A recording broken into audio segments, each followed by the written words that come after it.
Hello, and welcome back to Byzantium the Crusades. My name is Nick Holmes, and this is episode 6 of the Second Age of the Crusaders, and the subject is the Children's Crusade of 1212. I think this must be one of the strangest episodes in the whole story of the Crusades, and it provides a fascinating insight into the medieval mind. As you will shortly hear, in 1212, two groups of children, one in France and the other in Germany, were inspired by child preachers to believe that they could liberate Jerusalem by some sort of miracle. They went to the sea and waited for it to part, to let them cross the Mediterranean on dry land to go to the Holy Land. But of course, when this didn't happen, they went home. But unfortunately, many of them died on the journey, and some did apparently set sail and were then sold into slavery. The whole sorry tale just shows how strong the belief in miracles was in the Middle Ages, and also how people wanted to escape from their daily lives and find some religious meaning. Meanwhile, back with the grown-up Crusaders, after the Fourth Crusade was redirected against Constantinople, there was actually a mutually convenient truce between the Crusaders and Al-Adil, who was Saladin's brother and the ruler of Egypt and Syria. Al-Adil favoured the benefits of the trade that the Crusaders brought, and he didn't regard them as a serious threat.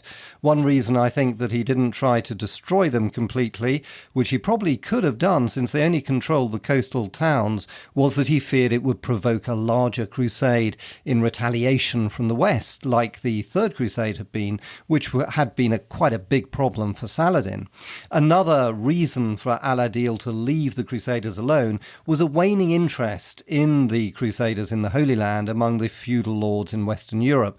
This was partly because after the Fourth Crusade, instead of going all the way to the Holy Land, knights could now travel to Greece and seize land there from the Byzantines, and indeed the Pope had also blessed a crusade that was actually in southern France against the Albigensian heretics in the Languedoc, and that was a lot easier to get to than travelling across the Mediterranean to the Holy Land. But having said that, the Pope was keen to organise another crusade, and the kings of Europe were also keen to go on crusade as a way of showing off their power and prestige, so plans were afoot for a fifth crusade. So, as before, I'll read extracts from my adapted version of Sir Stephen Runciman's brilliant History of the Crusades. Hope you enjoy it.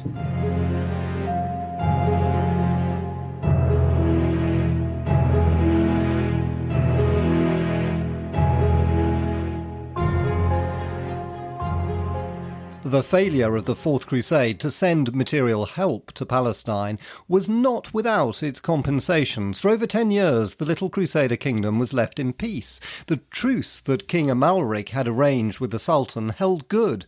Without Western aid, the Franks could not venture to break it, while Al-Adil was sufficiently busy keeping together his own dominions not to trouble himself over the conquest of a state that was harmless, whereas if he were to attack it, he might well provoke a crusade. For over 3 years, John of Ibelin was able to rule undisturbed as regent for his niece, Queen Maria. In 1208, the Queen reached the age of 17, and it was time to find a husband.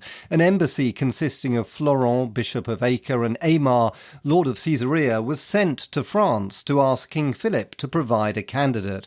It was hoped that the offer of a crown would lure some rich and vigorous prince to come to the rescue of the Crusader East. But it was not so easy to find a bridegroom. At last, in the spring of 1210, King Philip announced that a knight from Champagne called John of Brienne had accepted the position. It was a disappointing choice. John was a penniless younger son who had already reached the age of 60. His elder brother, Walter, had married King Tancred of Sicily's eldest daughter and had put in an ineffectual claim to the Sicilian throne. But John had spent his life in comparative obscurity as one of the French king's commanders. It was rumoured that he was chosen now because of a love affair with the Countess Blanche of Champagne, which was scandalising the French court.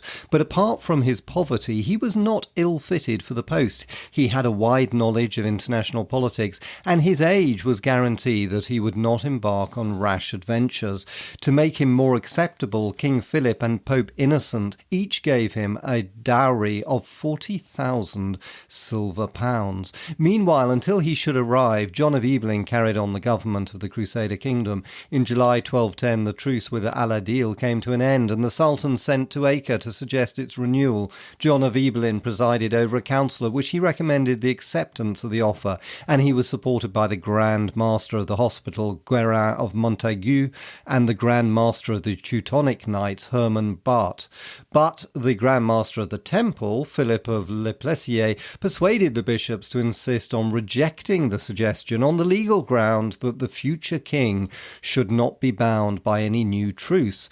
There was little actual fighting. Al-Adil sent his son Ul-Mazam with a few troops to Mount Tabor, and their presence there kept the Crusaders in check. Meanwhile, John of Brienne landed at Acre on the 13th of September 1210. Next day, the Patriarch Albert of Jerusalem married him to Queen Maria, and on the 3rd of October, the royal pair were crowned at Tyre. The new king soon became popular. He showed tact in the handling of his vassals and the military orders, and caution in his dealings with the Muslims. While the court was at Tyre for the coronation, Al-Muzam had raided the suburbs of Acre, but had not ventured to attack the city itself. Early next summer, John allowed some of his vassals to combine with the Templars on an expedition by sea to the Damietta mouth of the Nile, but it was ineffectual. A few months later, he accepted a fresh offer from Al-Adil to sign a truce for 5 years, which came into force in July 1212. In the meantime, messages were sent by the king to Rome to ask that a new crusade should be ready to come to Palestine as soon as the 5-year truce should expire. The same year, the young queen died after giving birth to a daughter called Isabella, after her grandmother, but more usually known as Yolanda. Her death made John's judicial position doubtful. He had reigned as the queen's husband. Now the kingdom had passed to Yolanda, and her father had no legal right, but he was her father, and he was accepted as natural regent of the kingdom, at least until she should marry. He continued to govern the country in peace until the coming of the next crusade. To console himself in his widowhood, he married in 1214 the Princess Stephanie of Armenia, daughter of Leo II. Meanwhile, back in Rome, ever since his disillusion with the Fourth Crusade, Pope Innocent had been preparing for another expedition to save the East. He had been troubled by many distractions. There had been the difficult problem of the heretics in southern France to solve, and the fierce solution of the Albigensian Crusade. Though he had instigated it and given the Crusaders indulgences similar to those earned by a war against the infidel, had raised difficulties in its turn. In 1211, in answer to an invasion of Castile by the Arab Almohad vizier an-Nasir, he had preached the Crusade in Spain, and his efforts were justified by the magnificent victory of Las Navas de Tolosa in July 1212, when the African army was routed and a new phase of Christian reconquest began in Spain. But there were few knights ready to make the journey to the Holy Land.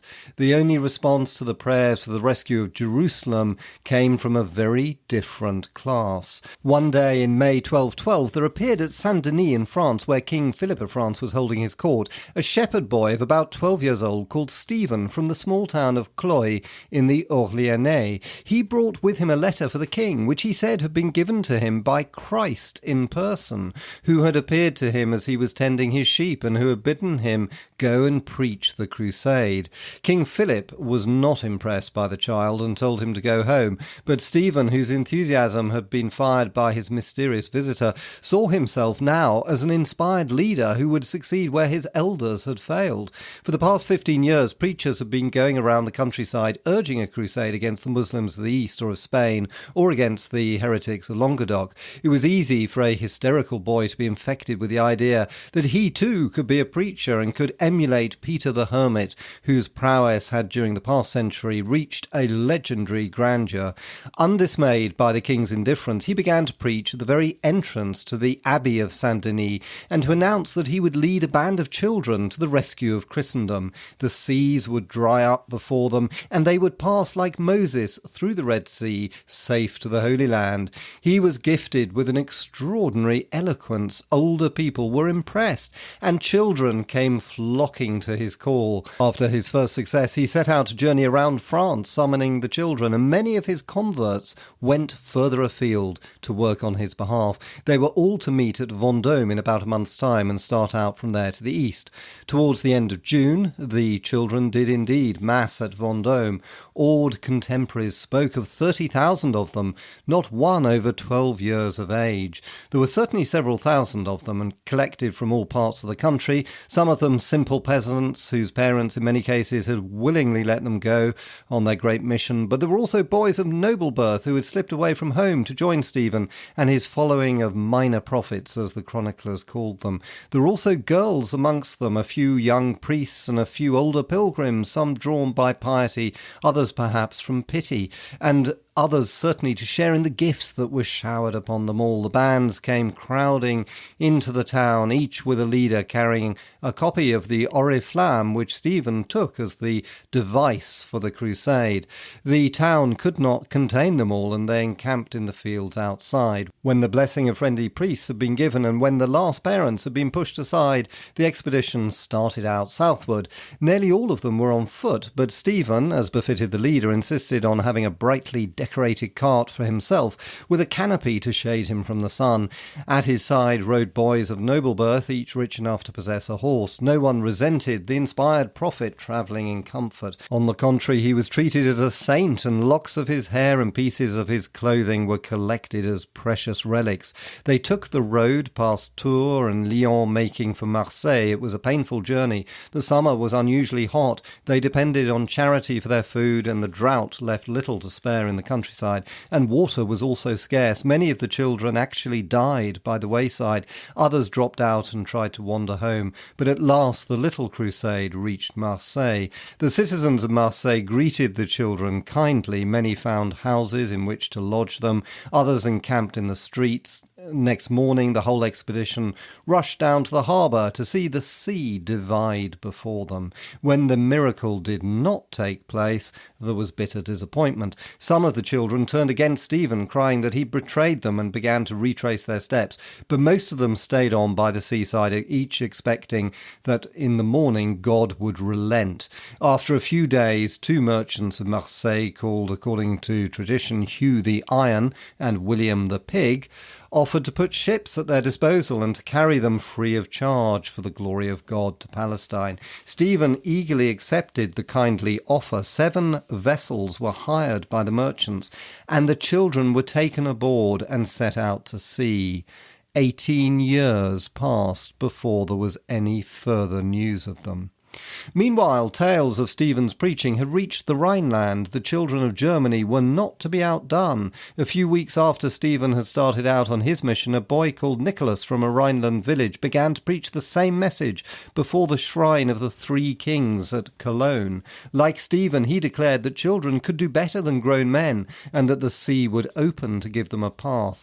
But while the French children were to conquer the Holy Land by force, the Germans were to achieve their aim by the conversion of the infidel.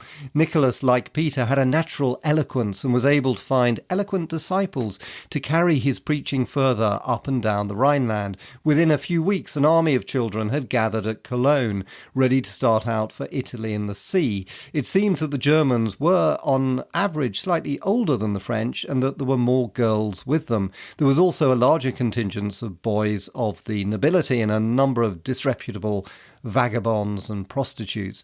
The expedition was split into 2 parties. The first, numbering, according to the chroniclers, 20,000, was led by Nicholas himself. It set out up the Rhine and through western Switzerland, past Geneva, to cross the Alps by the Mont-Cenis Pass. It was an arduous journey for the children, and their losses were heavy. Less than a third of the company that left Cologne appeared before the walls of Genoa at the end of August and demanded a night's shelter within its walls. The Genoese authorities were ready at first to welcome the pilgrims, but on second thoughts they suspected a German plot. They would allow them to stay for 1 night only, but any who wished to settle permanently in Genoa were invited to do so. The children, expecting the sea to divide before them next morning, were happy. But the next morning the sea was as impervious to their prayers as it had been to the French at Marseille. In their disillusion, many of the children at once accepted the Genoese offer and became Genoese citizens. forgetting their pilgrimage. Several great families of Genoa later claimed to be descended from this immigration. But Nicholas and the greater number moved on. The sea would open for them elsewhere. A few days later they reached Pisa. There, 2 ships bound for Palestine agreed to take several of the children, who embarked and who perhaps reached Palestine, but nothing is known of their fate. Nicholas, however, still awaited a miracle and trudged on with his faithful followers all the way to Rome. At Rome, Pope Innocent received them. He was moved by their piety, but embarrassed by their folly. With kindly firmness he told them that they must now go home. When they grew up they should then fulfill their vows and go to fight for the cross. Little is known of the return journey. Many of the children, especially the girls, could not face again the ardours of the road and stayed behind in some Italian town or village. Only a few stragglers found their way back next spring to the Rhineland. Nicholas was probably not amongst them, but the angry parents whose children had perished insisted on the arrest of his father, who had, it seemed, encouraged the boy out of vanity. He was taken out and hanged. The second company of German pilgrims was no more fortunate. It had travelled to Italy through central Switzerland and over the St. Gotthard mountains, and after great hardships reached the sea at Ancona. When the sea failed to divide for them, they moved slowly down the east coast as far as Brindisi. There a few of them found ships sailing to Palestine and were given passages, but the others returned and began to wander slowly back home. Only a tiny number returned at last to their homes.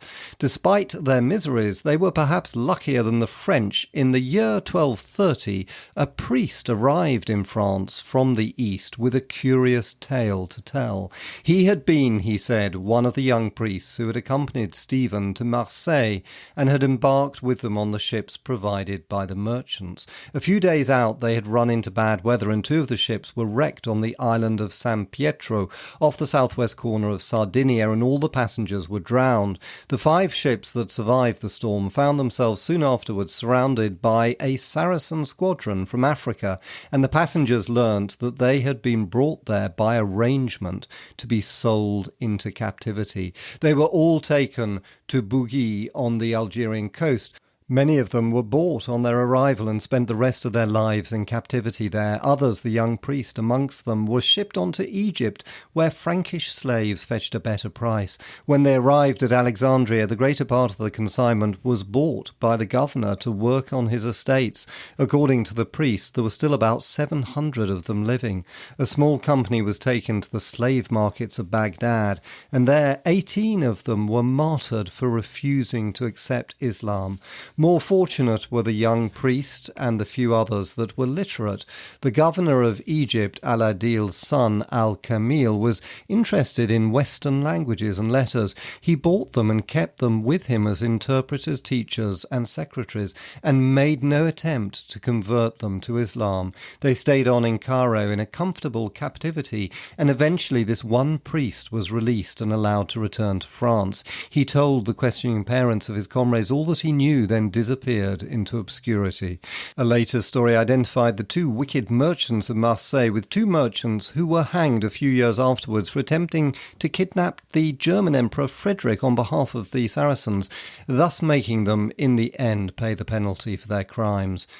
But it was not the little children that would rescue Jerusalem. Pope Innocent had larger and more realistic views. He decided to hold a great council of the Church at Rome in 1215, where all the religious affairs of Christendom could be regulated, and above all the Byzantine Church should be integrated.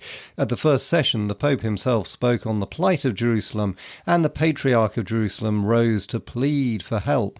The council hastened to reaffirm the privileges and indulgences to be accorded to Crusaders, and to arrange for the financing of the expedition, which was to assemble in Sicily, or Apulia, and set sail for the east on the 1st of June 1217. The council stirred the church into activity. Throughout the spring of 1216, preachers set out all over Western Christendom, as far afield as Ireland and Scandinavia. The doctors of the University of Paris declared that anyone who took the cross and then tried to avoid the fulfilment of their vow committed a mortal sin. Popular visions were reported of crosses floating in the air, and this added to a growing religious frenzy. Innocent was hopeful. He wrote to the Sultan Al-Adil, warning him of the wrath to come and urging him to give up Jerusalem peacefully while there was still time. The way was now open for the Fifth Crusade.